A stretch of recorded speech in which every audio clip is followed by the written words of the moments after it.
கர்த்தருடைய நாமம் மகிமைப்படுவதாக. இந்த புதிய மாதத்திற்காய் கர்த்தரை நன்றியோடு ஸ்தோத்திரிக்கிறேன்.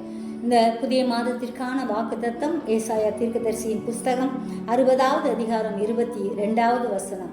சின்னவன் ஆயிரமும் சிறியவன் பலத்த ஜாதியுமாவான். கர்த்தராகிய நான் ஏற்ற காலத்தில் இதை தீவிரமாய் நடப்பிப்பேன். ஆம், நம்முடைய தேவன் தம்முடைய ஜனத்துக்கு அவருடைய மகிமையை வெளிப்படுத்துகிறவராயிருக்கிறார். அவருடைய நாமத்தை நம் மூலம் அவர் மகிமைப்படுத்துகிறார். நாம் கடுகளவு விசுவாசம் உள்ளவர்களாயும் காண்பவர்கள் மத்தியில் கடுகளவாய் நாம் சிறியவர்களாய் கடுகளவை போல சிறியவர்களாய் இருந்தாலும் நம்மை மரமாக வளர செய்கிற ஆண்டவர் நம்மோடு கூட இருக்கிறார்.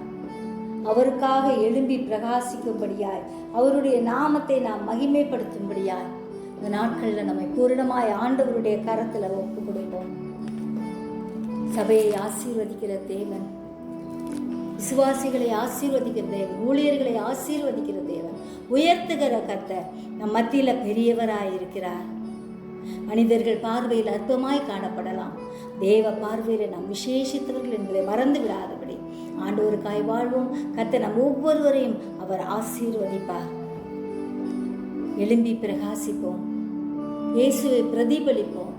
கர்த்தர் நம்மோடு கூட இருந்து ஆசீர்வதிப்பார். ஜெபிப்போமா? ஜெபிக்கிறார் நல்ல இயேசுவே, இந்த அருமையான மாதத்திற்காய் நன்றியோடு ஸ்தோத்திரிக்கிறோம் ஐயா. சின்னவன் ஆயிரமும் சிறியவன் பலத்த ஜாதியுமாவான் என்று சொன்ன தேவன் ஆண்டவரே, இதை நீர் ஆண்டவரே எங்கள் மத்தியில் ஆண்டவரே ஏற்ற காலத்தில் தீவிரமாய் நடப்பிக்கிற தேவனாய் இருக்கிறபடியா நன்றியோடு ஸ்தோத்திரிக்கிறோம். நீ தீவிரமாய் செய்ய போகிற அற்புதங்கள் அதிசயங்களுக்காய் நன்றி ஆண்டவரே.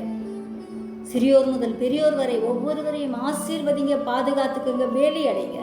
எங்களுடைய கரத்தில் ஒப்பு கொடுக்கிறோம். இயேசு மூலம் ஜெபங்கேளும் பிதாவே, ஆமென்.